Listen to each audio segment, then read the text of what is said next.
Continue à parler du soft power, mais cette fois à travers l'information, autre levier d'influence et de croissance.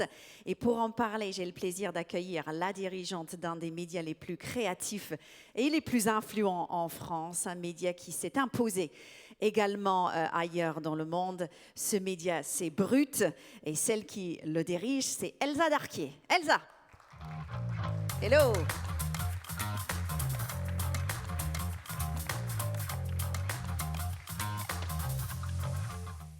Elsa, merci beaucoup d'être avec nous aujourd'hui. On est ravis de vous avoir. Brut, c'est une aventure qui a commencé en 2016 en France avec un pari très audacieux, celle de créer un média 100% numérique, pensé pour les réseaux sociaux et pour une génération qui consomme justement l'info autrement. Depuis, le succès est fulgurant, on peut le dire. Alors, où en est Brut aujourd'hui? Dans quel pays êtes-vous implanté? Et combien de personnes touchez-vous pour commencer? Bonjour Louise.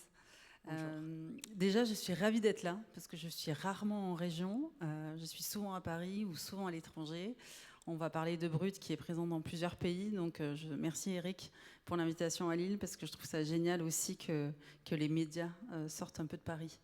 Donc Brut aujourd'hui, c'est, vous l'avez dit, 9 ans. On fêtera nos 10 ans l'année prochaine. Donc, c'est un média finalement très jeune.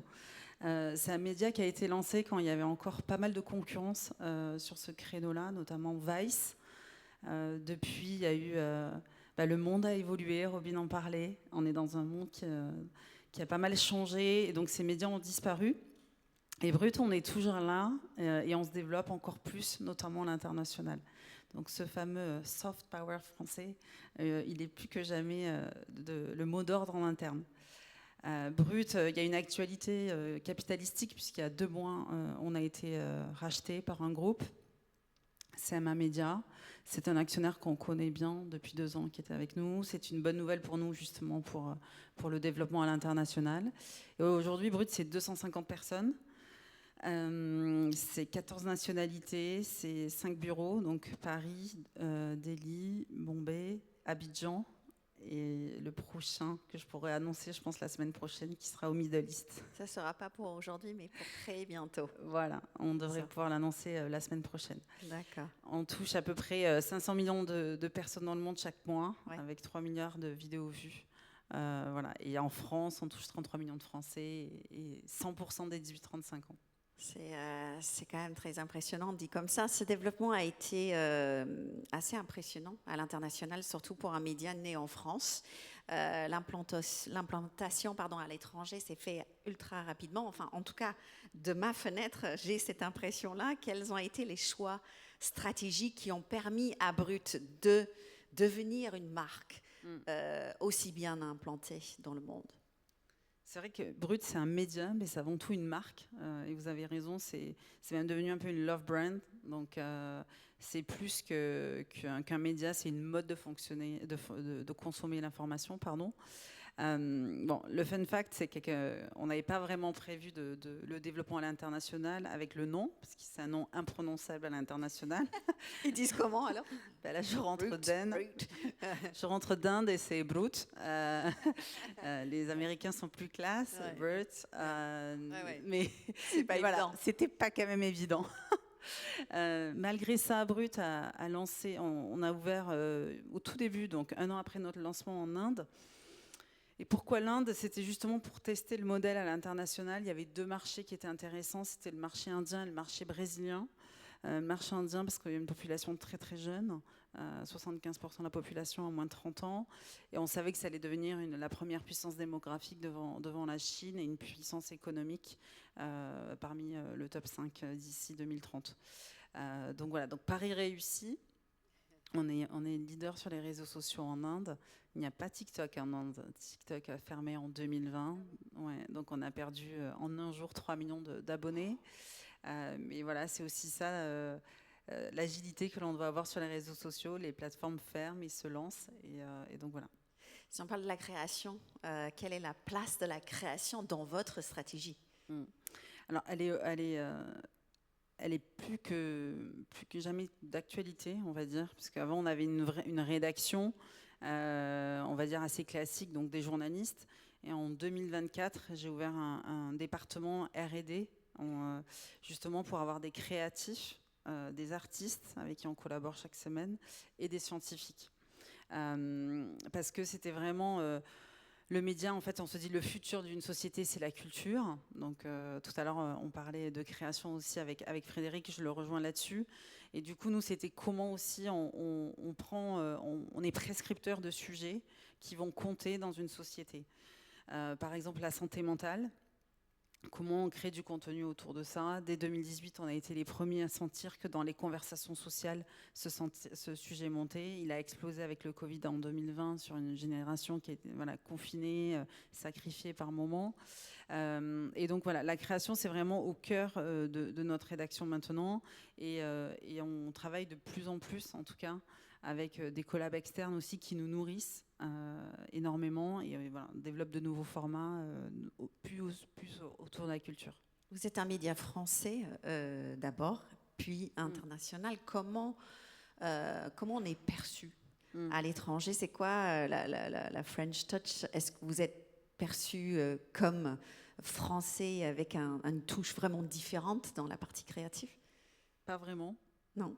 Pour être honnête, en ce moment, ça nous arrange. Parce que sur le niveau au plan diplomatique, c'est pas toujours facile quand vous êtes un média d'information d'être perçu comme un média français. Je pense notamment à l'Afrique francophone. On est vraiment managé par une red chef qui est malienne. On a 9 nationalités dans l'équipe de l'Afrique. On distribue le contenu en français, mais aussi en langue plus locale comme le Wolof.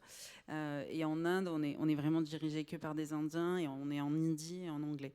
On est pas mal chahuté depuis 1 an en tant que média français à l'international. Donc voilà, même on travaille évidemment avec les ambassades sur place, mais même elles nous demandent de rester vraiment sur notre ancrage local et de moins dans le côté français, juste pour laisser passer aussi la crise politique qui est en train de se passer au niveau international et diplomatique. Bien sûr. Alors plusieurs acteurs du numérique peinent aujourd'hui à se développer. Qu'est-ce que ça dit, selon vous, du rapport entre les médias et la création aujourd'hui? C'est le problème du business model. Ouais.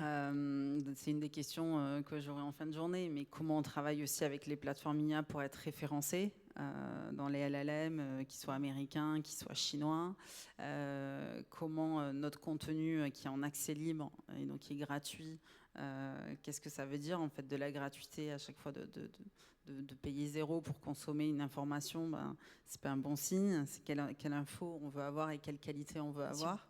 C'est pour ça qu'on doit aller plus vers de la création pure. Et là, on le voit, et c'est pour ça que j'aurais souhaité l'annoncer aujourd'hui, mais un gros partenariat au Moyen-Orient qui vient acheter justement cette création, cette production française. Mais sur l'information, c'est un vrai défi. Quand vous voyez le budget de chacun d'entre nous dans les médias chaque mois, il est de plus en plus petit, le nombre d'abonnements que l'on a. Et donc, voilà, comment on va se réinventer? La question du business model est au cœur de nos sujets. C'est aussi pour ça qu'il y a des acteurs qui meurent, des acteurs 100% numériques. Et c'est pas une bonne nouvelle quand on voit nos concurrents disparaître. Non, c'est pas du tout une bonne nouvelle. Alors justement, comment se réinventer? Vous avez quelques pistes en ce moment sur lesquelles vous êtes en train de travailler?